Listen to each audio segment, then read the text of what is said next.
Right now, Pittsburgh's best sports show is about to begin. Call us or tweet us. We've got things to talk about on the Ireland Contracting Nightly Sports Call. All right, thank you, Josh, very much. Good evening, everyone. Welcome inside the Fan Cave. This is the Ireland Contracting Nightly Sports Call. You can call the program anytime at 412-575-2600. If you prefer social media, at KD Pomp, at the Pony Express. Andrew Fillipponi up at 93.7 The Fan. Pirates, I'm sure the post game was a good one tonight with Dan Zangrilli on the radio over there as they come away with a 12-1 win. Their last three games have been well-pitched games. One run in each allowed against Toronto, and then the first two in this series against Chicago. What an amazing season this has been for Chicago. We're not even into June yet, Andrew. Two 10-game win streaks, a 15-game home win streak, and now a 10-game losing streak. I've never seen anything quite like that. Yeah, and in the middle of the month, they were in first place, and now they're in last. It did not take long for this free fall to take place for them, and the Pirates, to their credit, a very weak starter tonight, got called up from AAA, and a left-hander, which is something that's bothered the Pirates so far this season, a third of the way home. They've had issues with southpaws, and they blew this guy up. They absolutely hammered him. Esmeralyn Valdez, the magician, hitting his first home run at home, hit the one in Toronto, but now his first PNC Park home run.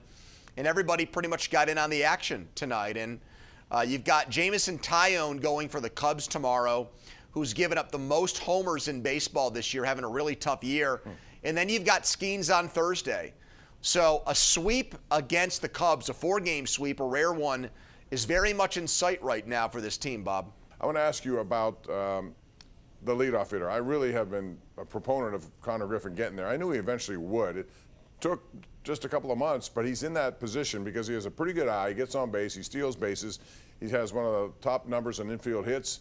There's a lot to like about him, and we haven't even seen the power yet, which I know is in there. Is he the ideal leadoff guy moving forward no matter what? Yeah, I've got no issue with that. I mean, he's a 5-tool player. There's not anything he can't do. He's really shown that ever since his 20th birthday. So if you want to make him the guy that gets the most at-bats on your team and capitalize on his speed and hitting to contact and those things, I'm all for it. I think that he's only going to grow into that role and get better at it. And if you want to do it now, you're already playing him at shortstop every day. I don't see why giving him that opportunity is going to set him back at all. So I think Horwitz gets on base enough, doesn't really have the speed, though, that you might want at the top of your lineup. Although fewer and fewer teams are doing that now. That's kind of an old school way of looking at it. You see Kyle Schwarber lead off. You see James Wood lead off in Washington, a big power hitter who strikes out a ton. And we've seen Cruz lead off as a guy that might set the major league record for strikeouts this year, Bob, which is crazy because he's having a good year. Yep. You know, we talk about he might do that, but overall I'm very happy with the season O'Neal Cruz has had, which is saying something because of how bad he looked defensively at the beginning of the year. And he made an error again tonight. But I thought, back to Griffin for a second, he's only 20 years old. I saw two things in the game tonight while I was over there that nobody probably will talk about. Number one, I thought he forced a bad throw by the third baseman there, Horner, because he kind of, you know, they recognized his speed, and it looked like Horner looked at him and said, okay, I'm going to throw to first, and he gave him a little look like he may take off, and I think he rushed that throw. The other thing he did was runners on first and second, a ground ball in the hole to left, and he just very calmly goes to third to get a force out there. Those are little things that a 20-year-old may not have done. You know, tried to, you know, make a double play instead of going to third, taking an easy out. You're up by 8 runs or whatever it was. Smart stuff by him. Well, I do think he's wise beyond his years. He doesn't really come off as immature at all. You talk to him or you're around him, you think he's 28 instead of 20. I think the fact that his father is in softball and coaching in baseball, quasi, like I think that's helped as a guy that's been around the game at a higher level. He's just a pro's pro already. And I think he gets the nuance of the game better than a lot of guys. I think fundamentals in even the major leagues, you see guys make bad outs on the bases. They don't know which base to throw to. They make base running blunders all the time. He'll make an error every now and then. He doesn't make a lot of mental errors, though, Bob. No. Which I think is a sign of a really headsy baseball player and exactly what you want from a shortstop. We'll go to break on this. We have a tweet here from Penn's Retweets, and we'll leave you this, and then we'll talk about it on the other side. How about the Pirates using a double starter when they activate Jones, who had a bullpen session today? We'll talk about it. Piggyback Jones with Majinski. Jones goes 4, he goes 4, and then that takes less tax on your bullpen. We'll get into that. We'll also talk about the Evgeny Malkin signing. Want to hear from you as well. 412-575-2600. We're live here 7 nights a week, KDKA Plus and 93.7 The Fan. It's the Ireland Contracting Nightly Sports Call.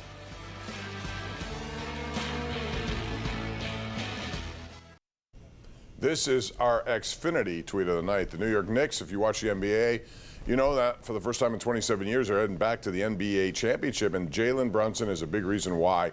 He was interestingly drafted with Luka Doncic the same year in 2018, and those four played together, and look at the results. No playoffs, no playoffs. They lost in the first round, no playoffs. And then Brunson signs with New York, and ever since, look at this. Semifinals, Eastern Finals, now NBA Finals. The guy is terrific. He's got two of his Villanova mates on that team, and they even made a coaching change. Tom Thibodeau lost his job. I still can't believe that, but it happened, and now it's Mike Brown heading him over, and it's going to be interesting to see who they play as that game in the West tonight is going on as well. I'd ask you about the Majinski comment by one of our tweeters. What's your thought on that, combining at least a short term when Jones comes back? Well, I don't like it, and here's why. If Majinski's going to go to the bullpen, I want him in important spots, okay? So I think after Soto, he becomes your best relief pitcher, if that's where he's going to go and be in your bullpen. So I'm going to use him as my setup man because Santana stinks. Montgomery's good at getting lefties out, but he's very wild. Matson was so bad he had to go down to the minor leagues. You don't really have – now, Dotel's been good, but, he's not really someone that's done that either, where he's pitched eighth inning and gotten big outs consistently. Mm-hmm. So that's what I would do with Majinski. If you want to piggyback Dotel maybe with one of those guys, I'd prefer that. But if Majinski's not going to be a starting pitcher for me, Bob, I don't want him pitching one every 5 days out of the bullpen. I want him pitching maybe 3 out of 5 days out of my bullpen and getting a lot of big outs across a number of games. I agree with that too, but I also think in addition to, you mentioned Dotel, who's been really good, and hopefully he continues to do that, and not only gives you good pitching, but innings to go with that, quality and quantity. I think this Brandon Bidwell also, I'm glad he got in tonight. This is a good time for Ashcraft to get a couple of innings off if they're trying to preserve innings in a game that ended up 12-1. So let's go to the lines here. We got a lot of them tonight here, Andrew, and our number one Cochrane Go One Better caller of the night is George in Oak Ridge. Hello, George. How are you? Good. Thanks for taking my call, Bob and Andrew. Mm-hmm. I had a quick comment about Ashcraft. Pirates were up 8-1 after 5. Why wouldn't you take him out to preserve innings? I know the bullpen's been a little shaky, but... Well, they actually did that after 6 1/3. I thought, in fact, I was over there, I tweeted, sort of the same thing, but I waited until 6 innings. At that point, because this bullpen has struggled, you never know, but that was the right play to get him out of there. And you have two guys... Santana, they need to work him in some point. This is also, Andrew, a perfect opportunity. If he's ever going to regain what he once had, he has to go low leverage right now. Yeah, I still didn't think he was very good in low leverage, by the way, which didn't exactly imbue me with confidence that he's going to figure it out anytime soon. They might end up having, they might need to trade for a starter. And that guy comes in, and preferably a lefty because they have no left-handed starting pitchers. And that guy takes some innings in their rotation. And I would not put Ashcraft in the bullpen. I'm sorry. I would not do that. No. Even though I know he did it last year. I don't care about innings numbers. He's been so good. I'm going to ride this out. I would not be opposed to bringing in a lefty and having Chandler pitch some innings out of the bullpen.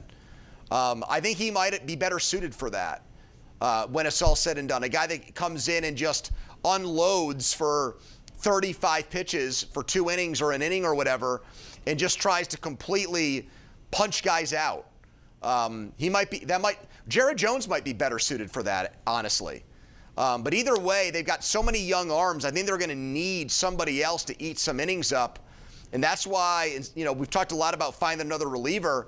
They might be better off finding another starter and moving another one of their starters along with Majinski into the bullpen later in the year. And listen, even though this is not in the cards right now, you talk about arms for closing. How about guys like Chandler or Jones eventually? I'm not saying now, but I mean, if you're going to have that kind of heat and you can control it, 9th inning is the highest leverage inning in a lot of times. Yep. So that would be interesting to see how this all evolves, because you've seen this happen before from outstanding starters. Dennis Eckersley back, I remember him. It turns out to be a tremendous closer, that sort of thing. Let's go to Matt and Butler. Hello, Matt. How are you? Hey, guys. Great. Good evening. Good evening. Hey, your commentary on the pitching, these are good problems to have. On the hitting, just 2 things. In the hit parade tonight, Ozuna got a hit when it kind of didn't matter, and, of course, Henry Davis is still struggling. Henry Davis, we know he's going to struggle, but Skeens likes him behind the plate.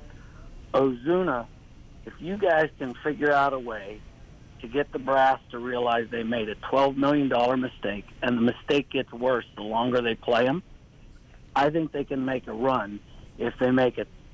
Do the pitching, couple things on the pitching, bring up, lefty, maybe get some arms in the bullpen, and get rid of Ozuna. If you guys can help make that happen. I don't think they're going to get rid of him just for the very mention of $12 million. What I do think is you may see less playing time for him with guys like Valdez and Garcia coming up here now, and if they continue to stroke the ball, Reynolds is hitting it better. You maybe see less DH time for Ozuna. But they're not going to get rid of him, Andrew. Even though it's not good so far. It's 182 batting average. You got to hit tonight, but still, they're counting on him eventually turning into what they saw a couple of years ago. Yeah, I'm not ready to throw in the towel on him yet, but I will say when O'Hearn comes back from his injury, he does present a dilemma for the Pirates, especially if Valdez and/or Garcia hit. Valdez hasn't hit a lot, but the hits he's had, he's made count with 2 home runs, as you pointed out. Garcia really has not had that kind of impact or effect yet offensively. Maybe he won't. Maybe he's a guy that ends up being, for sure, the player that gets sent back. And it's between Valdez and Ozuna to stay. But he's hit better. I know it's hard to say this because you still see the 180 batting average, but going into tonight's game in the month of May, Ozuna actually had a higher OPS in May than both Cruz and Reynolds. It was in the 700s. So it's not like he's been a really big weak link. He was horrible in April, awful. I mean, just could not buy a hit.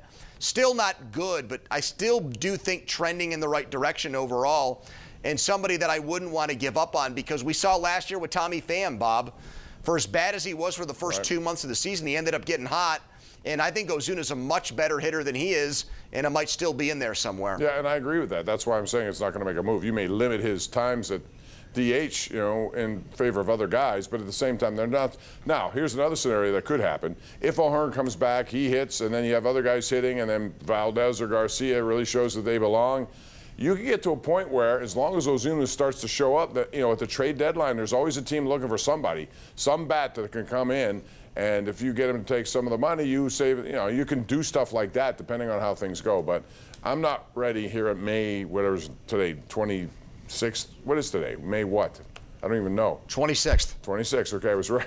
I'm not ready to give out. It's only 2 months. There's still 4 months left in this season. There's a long way to go. All right, I want to ask you about Evgeny Malkin. A lot of people wanted this to happen. It did happen.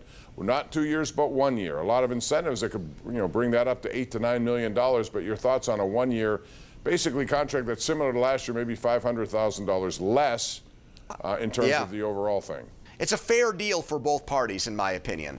He's a $5.5 million player, and the Penguins really don't have a guy that he's taking playing time away from right now by being a top 6 winger. So I like it. They still, to me, Bob, if they're going to make a jump from just making the playoffs to contending, they need some kind of blockbuster deal, I think, to do that.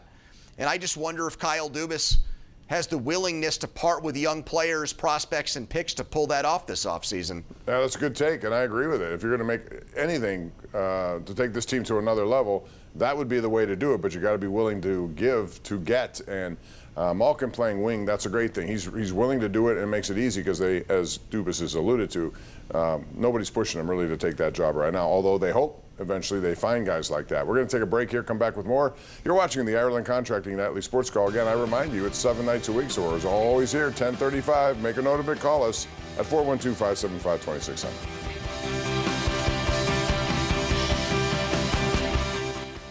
Bob Pompeani, Andrew Fillipponi back with you right here on the Sports Call. Let's go out to Mark in Baldwin, who joins us right now. Go ahead, Mark. Hi, guys. Hey, I think they're going to go to a 6-man rotation when they bring Jared Jones back. That's certainly an option, but I wonder about that because I've looked at numbers when Skeens goes on 5 days rest versus 4 versus 6. It seems to me like these guys are sort of creatures of habit, aren't they? I mean, especially guys like Keller. He's been around for a long time. Not only that, but let's actually put it in, from Skeens' perspective, arbitration is coming up for him. So his money is based on production and performance. It's not guaranteed. You think he wants fewer starts? Right. No way. That's going to take money out of his pocket. So I can't see, if they want to keep Paul Skeens happy, Bob, I don't see them going to a 6-man rotation. No, and I just think don't. Keller fits into that as well. Now, there may be times when you skip a start of one of those other guys, depending on how they're doing and, their arms and all that kind of stuff. But as far as those two guys, I keep them in there. And if I have to mix and match along the way, I see that as a possibility. But, yeah, tomorrow they have a chance to go up 3 games. How about the Cubs? Are amazing. I look at their team. I thought it was a really dynamite lineup this year. Their pitching staff has just betrayed them, and I know they've got a lot of injuries. With injuries. Yes. Yeah, exactly right, Bob. Imanago has been good, but outside of that, their starting pitching has really taken on water, and they've only got a couple of reliable arms in the bullpen. Right. Milwaukee's the best team in the division again. Isn't that funny how that works? Different lineup every night. They get it done. Thanks, Pony. Appreciate it as always. See you, Bob. All right, that's going to do it for us. Thank you for joining us. Tomorrow night and every night, we're back here at 10:35. Don't be a stranger. Call the Ireland Contracting Nightly Sports Call. Have a good night.